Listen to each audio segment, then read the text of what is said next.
Autorisation de pratique ou AP en physiothérapie. Un appel au canton.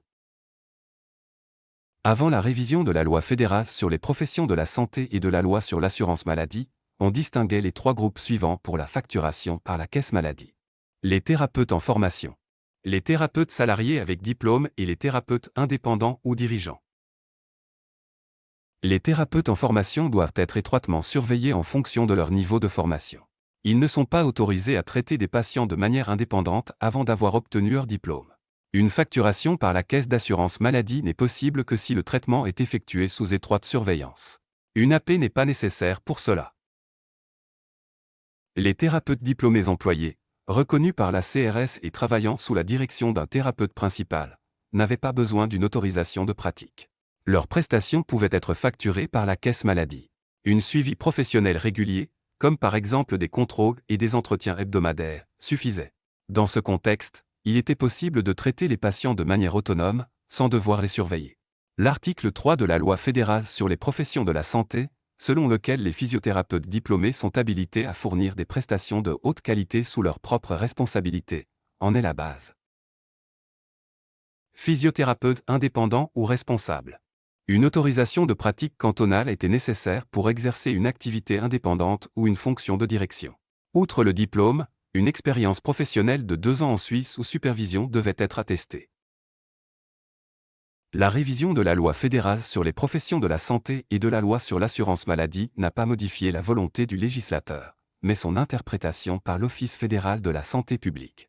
Selon l'article 52, paragraphe 1, lettre C, de l'ordonnance relative à la loi sur l'assurance maladie, toutes les personnes qui fournissent des prestations et les factures aux caisses maladie doivent désormais disposer d'une AP. Comme celle-ci exige une activité professionnelle de 2 ans en Suisse, 2 groupes en sont exclus. Les diplômés récents et les thérapeutes titulaires d'un diplôme étranger reconnu. Bien que nous soyons dans une période de pénurie aiguë de personnel qualifié, les prestations de ces thérapeutes entièrement formés ne peuvent plus être facturées à l'assurance maladie. Il est donc pratiquement impossible pour eux d'être engagés par un cabinet. Cela contredit clairement le message relatif à la loi fédérale sur les professions de la santé. Page 8747, il y est stipulé qu'une surveillance spécialisée par un professionnel qualifié suffit à garantir la qualité de la prestation et la sécurité du patient, de sorte qu'aucune autorisation n'est nécessaire. Le Conseil fédéral pourrait corriger cette erreur par une petite adaptation de l'OAMAL, mais il reporte la responsabilité sur les cantons. Selon la nouvelle pratique, il n'y a plus que 2 groupes autorisés à facturer. Les thérapeutes sous supervision et surveillance étroite. Les thérapeutes diplômés avec autorisation d'exercer. Le groupe des thérapeutes salariés diplômés et non titulaires d'une autorisation de pratique disparaît donc. L'Office fédéral de la santé publique persiste dans son interprétation restrictive, bien que cette nouvelle pratique soit en contradiction avec la volonté clairement affichée du législateur, telle qu'exprimée dans le message relatif à la loi fédérale sur les professions de la santé. Le Conseil fédéral refuse de corriger le tir et rejette la responsabilité sur les cantons.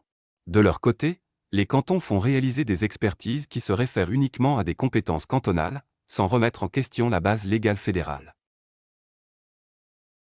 Zurich, Schwyz et Bâle, par exemple, exigent désormais que seuls les thérapeutes-chefs et leurs adjoints obtiennent une AP. Pour tous les autres thérapeutes diplômés employés, la facturation par les caisses maladie est formellement rendue possible par le fait qu'ils sont traités comme des apprentis.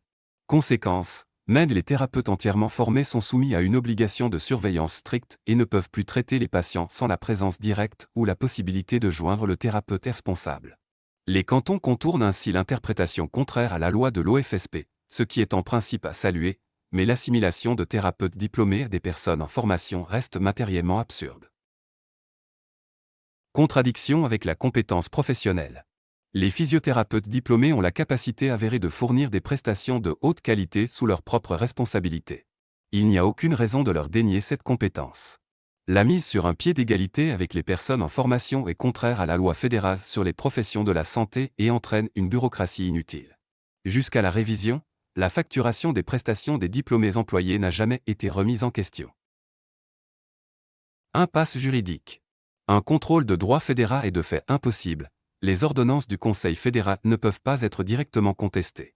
Il faudrait des décisions cantonales de dernière instance, cette voie est pratiquement impossible pour les cabinets de physiothérapie, car les cantons menacent de fermer le cabinet avant même qu'une décision contestable ne soit prise.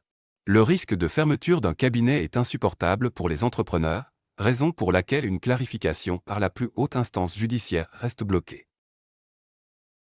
L'application restrictive de la LP100 par l'Office fédéral de la santé publique conduit de fait à une interdiction d'exercer pour les thérapeutes fraîchement diplômés et les physiothérapeutes étrangers dont le diplôme est reconnu, aggrave la pénurie de personnel qualifié et va à l'encontre de la volonté déclarée du législateur. La Confédération n'assumant pas ses responsabilités, seuls les cantons peuvent encore intervenir pour corriger le tir et garantir que les soins de santé ne soient pas davantage mis en danger.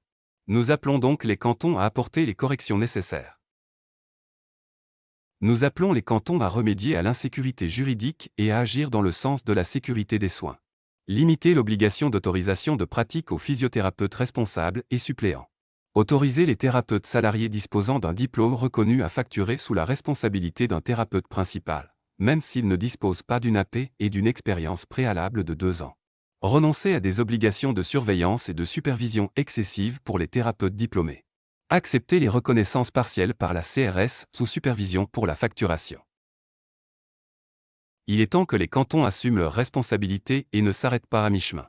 Ils pourront ainsi garantir que des professionnels engagés puissent à nouveau exercer leur travail et que les soins à la population ne soient plus mis en péril.